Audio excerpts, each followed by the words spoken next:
Last আমি যখন বাংলাদেশের বইগুলো দেখেছিলাম তখন আমার খুব একটা ভক্তি শ্রদ্ধা হয়নি, কারণ তাদের প্রিন্টিং কোয়ালিটি এবং বাঁধাই খুবই খারাপ ছিল। কিন্তু এবার যে বইটা আমি দেখতে পাচ্ছি সেই বইটার এত সুন্দরভাবে বাঁধাই করা হয়েছে এবং ইন্টারনেটের সারা জাগানো উপন্যাসটিকে এত সুন্দরভাবে যে এখানে প্রেজেন্ট করা হয়েছে, এর বাঁধাইটা এবং এর চমৎকারিত্ব দেখে আমি অবাক হয়ে গেছি। প্রথমত দেখতে পাচ্ছেন এটা একটা হার্ড কভার বই, খুব সুন্দর একটা হার্ডই বাঁধাই। ভেতরে একটা অন্নদারা প্রকাশনীর তরফ থেকে একটা বুক কভার, এটাকে বুক কভার বলে না, এটাকে বলা হচ্ছে বুক, আরে বুকমার্ক, সরি, হ্যাঁ বুকমার্ক দেওয়া হয়েছে। তারপরে আমি এখানে একটা বুকমার্ক কিন্তু এখানে দেওয়া নেই, আরেকটা বুকমার্ক দেখবেন, অবাক হয়ে যাবেন দেখলে। এই দেখুন, এটা সুন্দর প্রিন্ট করা বুকমার্ক, এর মধ্যে আরেকটা রয়েছে অন্নধারা প্রকাশনীর। এবং এর পৃষ্ঠা কোয়ালিটি খুব ইমপ্রুভ হয়েছে, প্রচণ্ড সুন্দর হয়েছে এর পৃষ্ঠা কোয়ালিটি। দেখতেই পাচ্ছেন, হাত দিলেই বোঝা যাচ্ছে মখমলের মতো পৃষ্ঠা। তারপরে দেখতে পাচ্ছেন এখানে একদম শক্ত শক্ত বাঁধাই করা এর উপন্যাসটি। এবং এই উপন্যাসটি শুনেছি খুব চর্চিত রয়েছে। এবং এই গল্পের শুরু হয়েছে অলকানন্দা এমন একটা গ্রামকে কেন্দ্র করে, যেখানে একটা রূপে জাদু আছে আর আছে রক্তের দাগ। সেই নামে একটা সুন্দরী মেয়ে আছে যার নাম হচ্ছে পদ্মজা। তার রূপ যেন স্রষ্টার কারুকার্য। কিন্তু পদ্মজার মা আছে মোর্শেদা, তিনি কঠোর শাসনে বেড়াজালে নিজের মেয়েকে আগলে রাখতে চান। কিন্তু কেন, কিসের ভয় থেকে কুড়িয়ে বেড়ায়, এটাই কিন্তু এই গল্পের প্রধান উপজীব্য বিষয়। পদ্মজার পরিবারের আড়ালে ঠিক কোন সত্য ঢাকা পড়ে আছে সেটা কিন্তু এখানে এই উপন্যাসে উঠে এসেছে। আমি বেশি কথা না বলে চলুন, লেখিকার, লেখিকা না লেখক, আমি ঠিক জানি না ইলমা বেরোজ লেখিকা না লেখক, এটা যদি বাংলাদেশের কোনো পাঠক আগে, তাহলে আমাকে প্লিজ কমেন্ট করে দেবেন। এখানে সোশ্যাল মিডিয়ায় পদ্মজা যখন ধারাবাহিকভাবে লিখছিলাম তখন 1 বছর সময় লেগেছিল সমাপ্তির পথে পৌঁছাতে। তারপর টানা 3 বছর পাঠকদের নিরন্তর উৎসাহ ও অনুরোধে যখন এর প্রথম খণ্ড 2024 সালের অমর 21 বইমেলায় বইরূপে প্রকাশের সিদ্ধান্ত নিলাম, তখন আমার স্বপ্নের সীমানা এতটা প্রসারিত হলো না। তারপরে এখানে এখানে আর কিছু সেরকম ইম্পর্টেন্ট নেই। এখানে পদ্মজার ব্যাপারে আপনারা যখন জানতে চান তখন এদিকে ভূমিকাটা পড়তে হবে। বলছে, হাওলাদার বাড়ি সে পুত্রবধূর কাহিনী বা কেন নয়, যে নারী জীবনে করুণ পরিণতি ছিল আলোর কাহিনী মূল সূত্র। যারা এর আগের উপন্যাস একটা আছে, সেটা হচ্ছে পদ্মজা বলে একটা উপন্যাস, এটাগুলো ফলো করেননি, তারা কিন্তু এটার ব্যাপারে বুঝতে পারবেন না। ঠিক আছে, আমিও ঠিক এই ব্যাপারে আগে উপন্যাস পড়িনি, তাই আমিও ঠিক এই ব্যাপারে কোনো ইনসাইট দিতে পারবো না। আমি পদ্মজা উপন্যাসটা আমার বেশ ভালো লেগেছে এবং এই জন্যই আমি এই উপন্যাসটাই আপনার রিভিউ করছি। এই যে বাকি খণ্ডগুলো রয়েছে সেই খণ্ডগুলো হয়তো চেষ্টা করব যদি আনা যায়, খুব সম্ভবত। এবং দেখতেই পাচ্ছেন এর মধ্যে প্রচুর বড় আছে। এবং এখানে কিছু পাতা দেখছেন, মাঝখানে পাতা আলাদা হয়ে যাচ্ছে, কিন্তু পাতার কালার আলাদা হওয়ার একটা কারণ আছে। কারণ হচ্ছে এখানে কিছু অন্যরকম পৃষ্ঠা দেওয়া আছে। সত্যি বাঁধাই কোয়ালিটি এবং বইয়ের যে কারুকার্যটা সেটা খুব সুন্দর বানিয়েছে। মানে বাংলাদেশে আমি খেয়াল করে দেখেছি ওদের যে মানে বইয়েরগুলো খুব সুন্দরভাবে এখন প্রকাশিত হচ্ছে। দেখুন ফন্টটা কি সুন্দর করেছে, ফন্টের মধ্যে একটা রক্তের দাগ করেছে, ফন্টের উপর চাপ দিয়েছে, একটা সুন্দর ইয়ে করে প্রকাশ করেছে। আবার এই যে ওরা যে ফন্ট ইউজ করে, মানে এই যে বাংলার যে লেখা, এগুলোও খুব সুন্দর হয়। কি সুন্দরভাবে বইটাকে একদম প্রেজেন্ট করেছে। অবশ্য বইতে ছবিটা খুব কম রয়েছে। যাই হোক, এই কাহিনীতে আপনারা দেখতে পাবেন যতই কাহিনী এগোবে ততই অলকানন্দ শান্তরূপ ততই ভয়ঙ্কর হয়ে উঠবে। রাতে অন্ধকারে ভেসে আসা নুপুরের আওয়াজ, অদ্ভুত সব নিয়ম আর গ্রামের মানুষের মনে গেঁথে থাকা ভয়, সব মিলিয়ে এক শ্বাসরুদ্ধকর পরিবেশ সৃষ্টি হবে।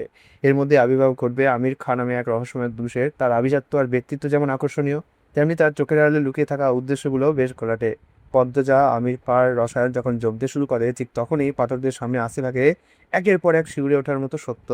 আমি পদ্মজা উপন্যাসের এই মূল শক্তি হলো এর ডার্ক এলিমেন্টস, মানুষের কুসংস্কার, প্রতিহিংসা আর ক্ষমতার লোভ যে কীভাবে একটা সাজানো সংসার ছারখার করে দিতে পারে, কিংবা বেরোজ তা অত্যন্ত নিখুঁতভাবে ফুটিয়ে তুলেছেন এখানে। পদ্মজা যখন ধীরে ধীরে আবিষ্কার করে যে তার চেনা পৃথিবীটা আসলে মিথ্যে আর ষড়যন্ত্রের উপর দাঁড়িয়ে, তখন তার অসহায়ত্ব আমাদেরকে বেশ মানবিকতার আবেদন নিয়ে উপস্থিত হয়। গল্পের পরতে পরতে ছড়িয়ে আছে থ্রিলার, ইমোশন আর এমন কিছু সামাজিক বাস্তবতা যা অবশ্যই আপনাকে থমকে যেতে বাধ্য করবে। কিন্তু বইটির শেষ পাতায় পৌঁছানোর আগে আপনি বুক ভরে শ্বাস নিতে কিন্তু পারবেন না, এটা বলে রাখছি। এমনটাই এই উপন্যাসের জাদু। ইলমা বিহারোজের শব্দশৈলী আর অলকানন্দার গ্রামের সেই গুমোট ভাব আপনাকে বইটা শেষ না করা পর্যন্ত কিন্তু ছাড়বে না। কেন এই বইটা এত জনপ্রিয়, এর একটা কারণ আছে। কারণ শুধু চোখের জল ফেলে না, বরং আমাদের ভাবায় যে সভ্যতার আড়ালেও কত ভয়ঙ্কর গলি অলিগলি রয়ে গিয়েছে। তাই আপনি যদি রহস্য, রোমাঞ্চ, অদম্য লড়াইয়ের একটা সাক্ষী হতে চান, তাহলে আমি বলবো আমি পদ্মজা আপনার জন্য শুধু একটি বই নয়, এটি একটি রোলার কোস্টার রাইড হয়ে উঠবে। আর আপনি কি তৈরি সেই রোলার কোস্টার রাইডের জন্য? যদি তৈরি থাকেন তাহলে অবশ্যই এটা অর্ডার করে নিন। এই বইটি ফ্লিপকার্ট থেকে অর্ডার করা হয়েছে এবং এর দাম প্রায় 500-এর ওপরে। ঠিক আছে, এর পেপার ব্যাকও একটা আছে। পেপার ব্যাক আমি আছে শুনেছিলাম, কিন্তু দেখিনি আমি আপাতত, হয়তো আউট অফ স্টক হয়ে গেছে বা আমি তো ভুল ইনফরমেশন পেয়েছিলাম। বাট আমি হার্ড কভারই আপাতত দেখছি। অ্যামাজনেও পাওয়া যাচ্ছে, তবে অ্যামাজনেটা আমি চেক করিনি, ফ্লিপকার্টেটাই দেখা হয়েছে আমার সৌভাগ্য। তো আপনি ফ্লিপকার্ট থেকে অর্ডার করুন, সেখান থেকে হয়তো তাড়াতাড়ি চলে আসবে। এছাড়াও এই উপন্যাসটির ব্যাপারে আমি রেটিং যদি দিতে পারি 10-এর মধ্যে এটাকে 7.5 দিতে পারবো। কিছু কিছু জায়গা অতিরঞ্জিত মনে হয়েছে, কিছু কিছু জায়গা আছে যেখানে যে শব্দচয়ন, সেই শব্দচয়ন আরও সুন্দর হতে পারতো। কিছু চরিত্র আছে যে চরিত্রের মধ্যে একটু দুর্বলতা আছে, যেমন লতিফার চরিত্রটা, এই চরিত্রটাকে আরও সুন্দরভাবে ফুটিয়ে তোলার এখানে অবকাশ রয়েছে।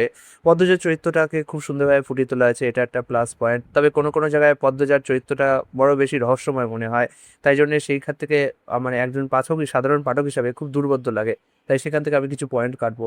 ওভারঅল একটা এমন উপন্যাস যেটা আপনি এই গরমের দিনে ঘরে বসে মন একদম একাগ্র করে খুব সুন্দরভাবে চা কফি খেতে খেতে আরাম করে টান টান হয়ে পড়তে পারেন।